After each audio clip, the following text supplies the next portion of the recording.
you're buying a property that's been vacant, you need to know how long it's been vacant. You absolutely have to visit City Hall to find out what you're getting yourself into. And you have to do this before your due diligence period is up. Because if you do it after the due diligence period, that's it. You're stuck with this deal, warts and all.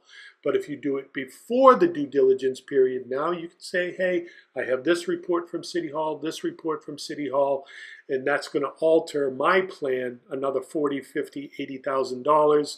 We need to renegotiate the deal or better, run away.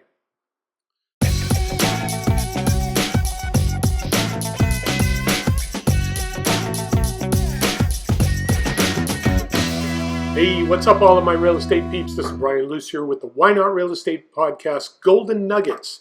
And on the Golden Nuggets, we'll take a tip, tactic, or technique and unpack it for you, our viewing audience, so you can use it in your multifamily or your rental business to better enhance your operations, save money, save time, and just have a better day managing your properties. So today, we're going to be looking at property zoning, and I'm calling it Property Zoning 101. And why is this so important? Well, we have a lot of other episodes out there that will show you due diligence. We've got videos, blog posts, all of that. And I would absolutely say go out onto those sites, those links, and get familiar and make yourself a nice checklist. So in this episode, what I'm going to do is just laser down focus on zoning and why this is so important when you're buying a multifamily building.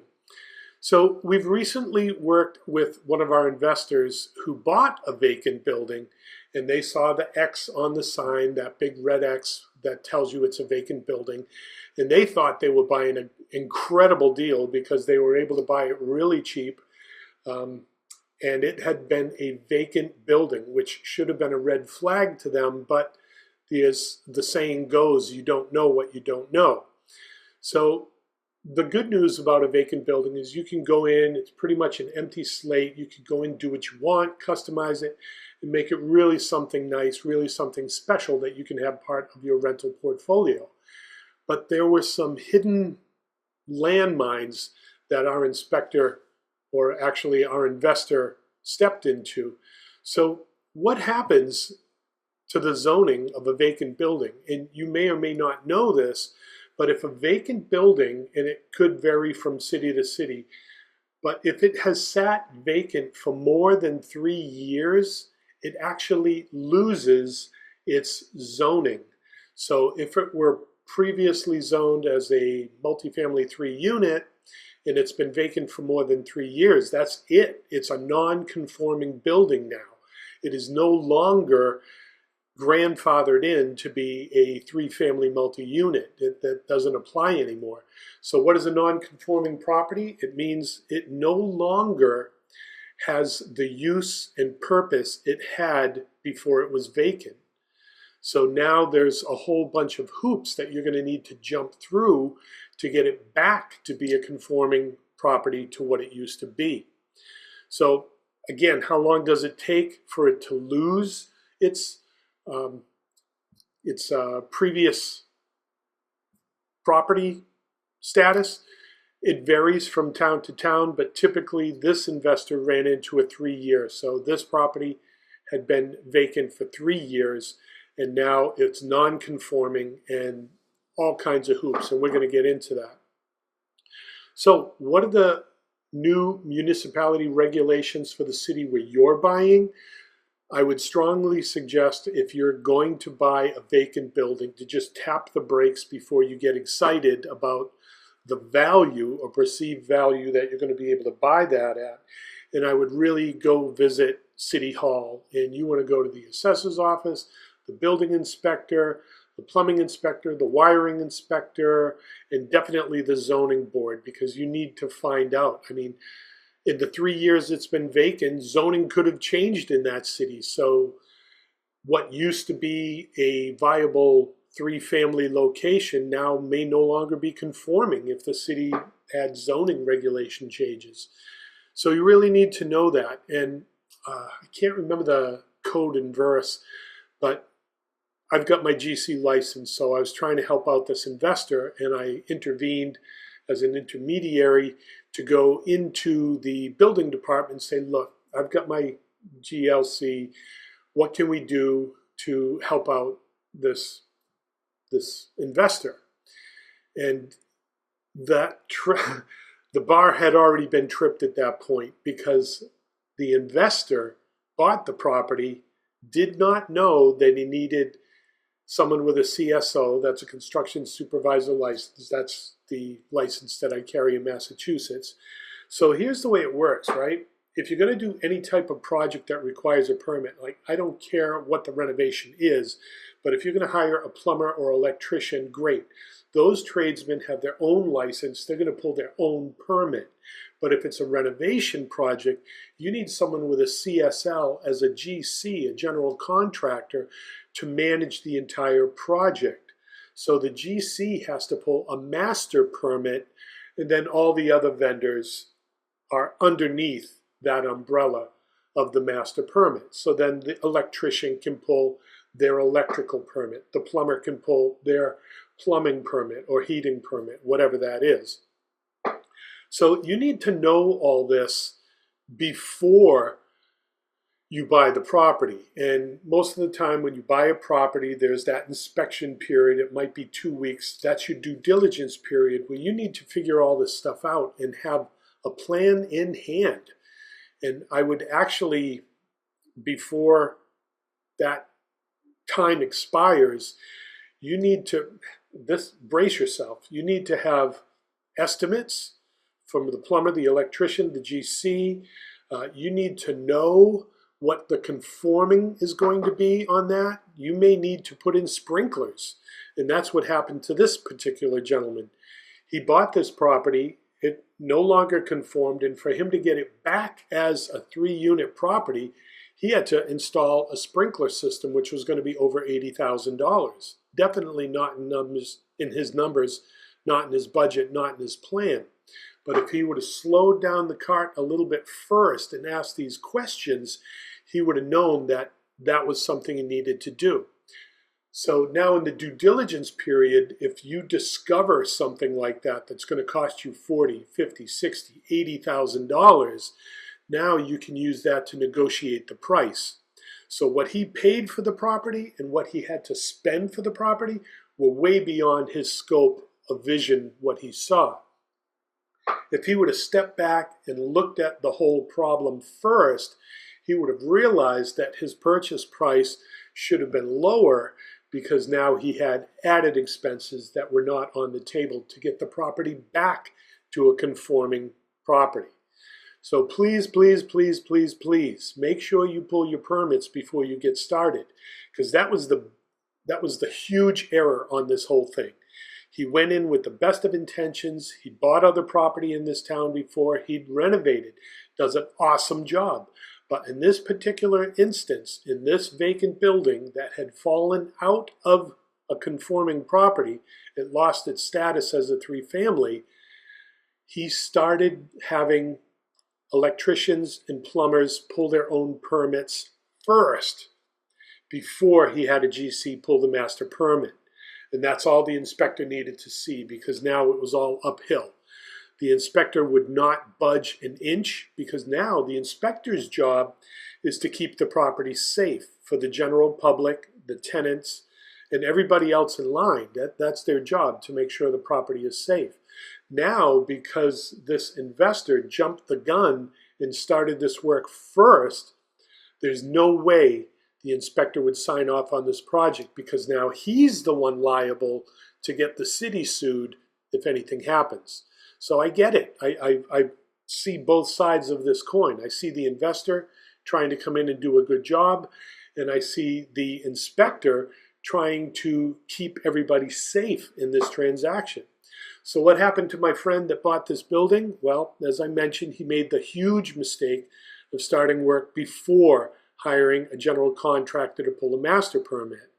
So after the electrician and the plumber got started by pulling all their permits, that was it. It tripped a wire with City Hall, and the building commissioner now became aware that this vacant building was getting work done and it was non-conforming. That was it. The inspector literally shut down this project.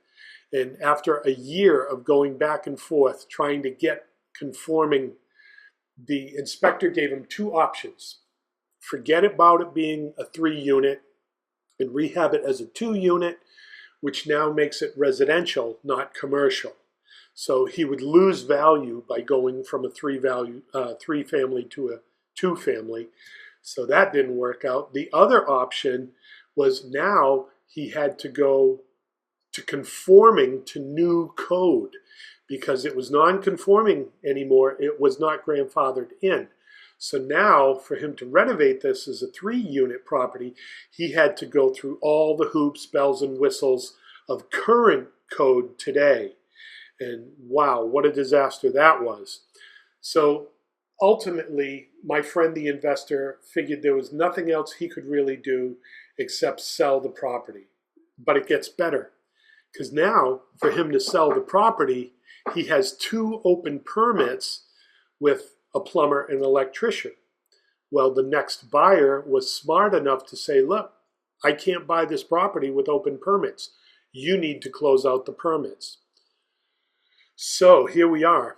The rough work had been done, and there's stages for a plumber and electrician. They do the plan, they do the rough work, that needs to get signed off, then all the other work gets done, and then the finish needs to get signed off. So my friend investor has already spent $80,000, and he's got another $40,000 to go.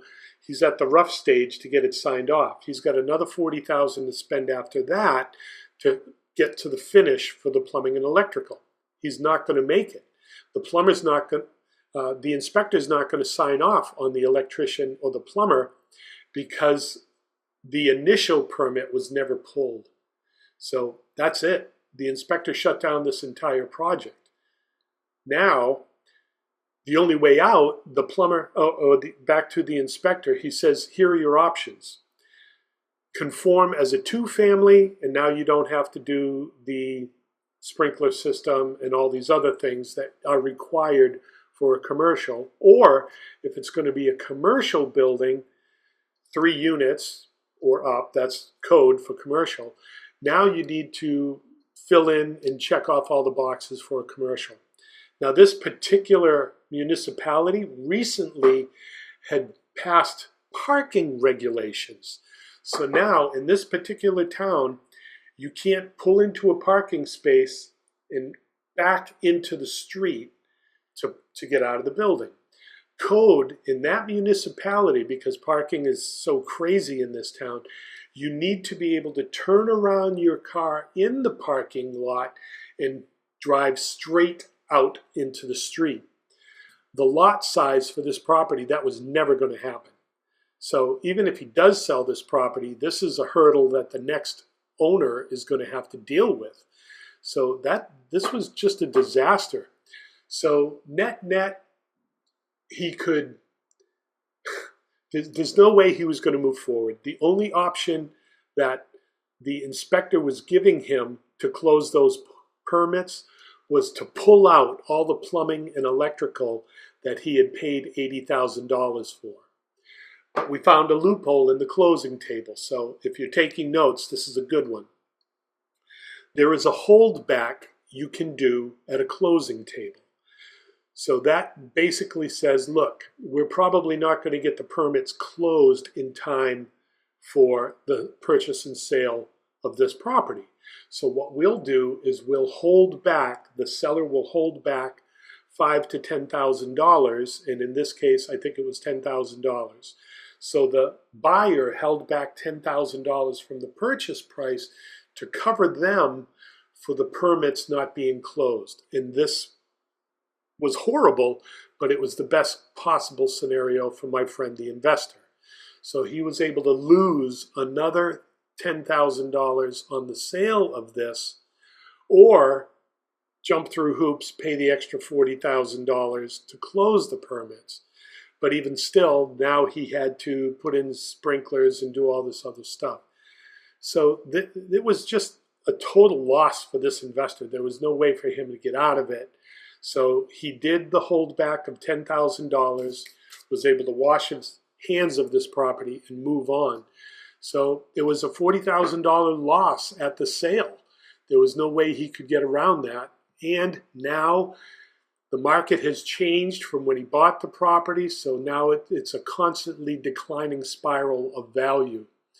So once this investor was under the inspector's radar by missing that first vital step of understanding what he was buying, understanding it was non-conforming, not understanding what he needed to do to get it conforming, and then the cardinal sin of not pulling a master permit, that just turn this into a nightmare.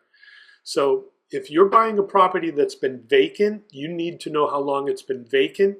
You absolutely have to visit City Hall to find out what you're getting yourself into. And you have to do this before your due diligence period is up.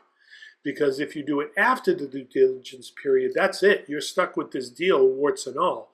But if you do it before the due diligence period, now you can say, hey, I have this report from City Hall, this report from City Hall, and that's going to alter my plan another $40,000, $50,000, $80,000.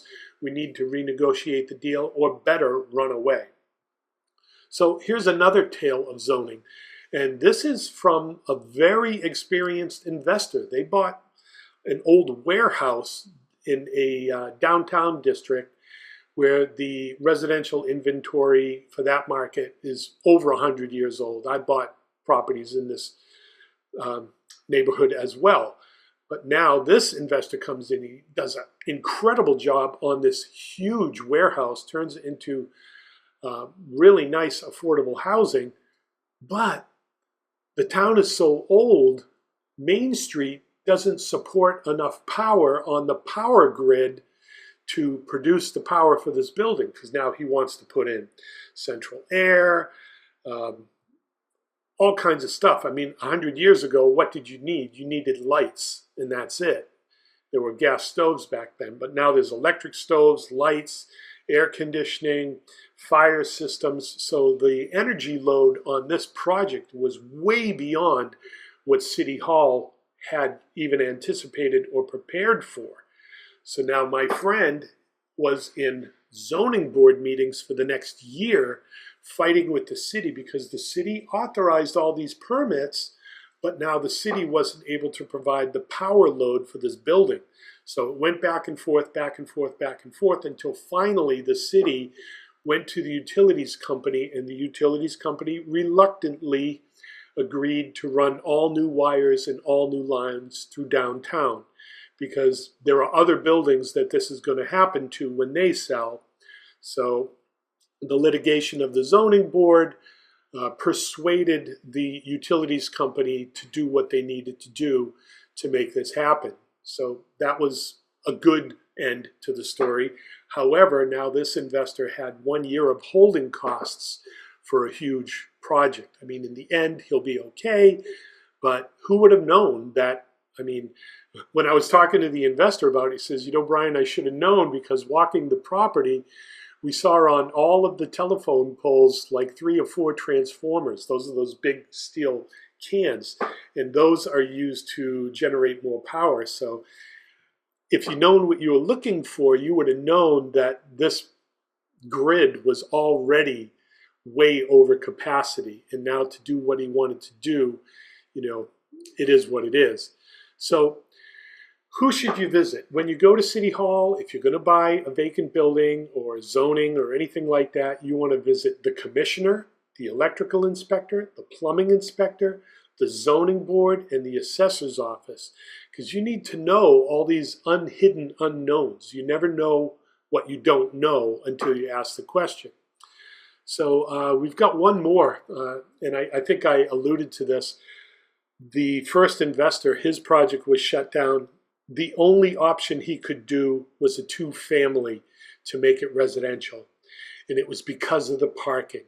He needed to be able to turn around a car in the parking lot, and for commercial, you have to have 2.1 spaces.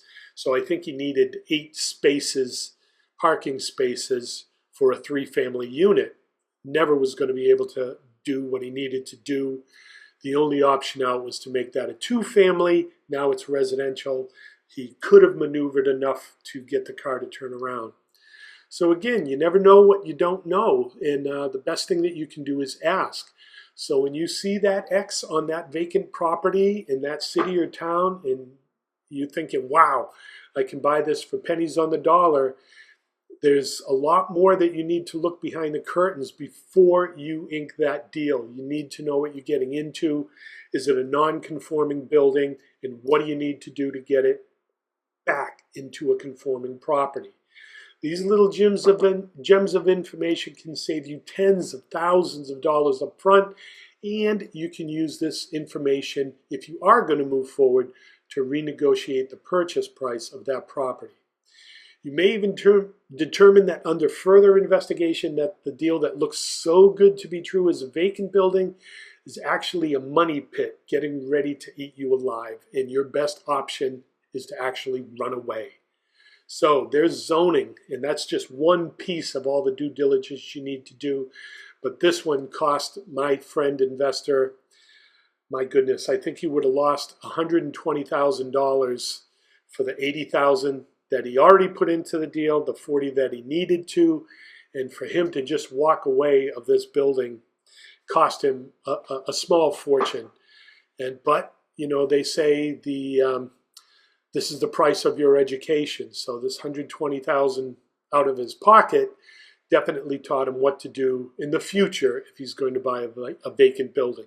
And definitely have a general contractor, someone with their license, a CSL, in your pocket that you can get there on the property, who knows what they're doing and knows what they can look for to tell you if this is going to be a home run or a strikeout.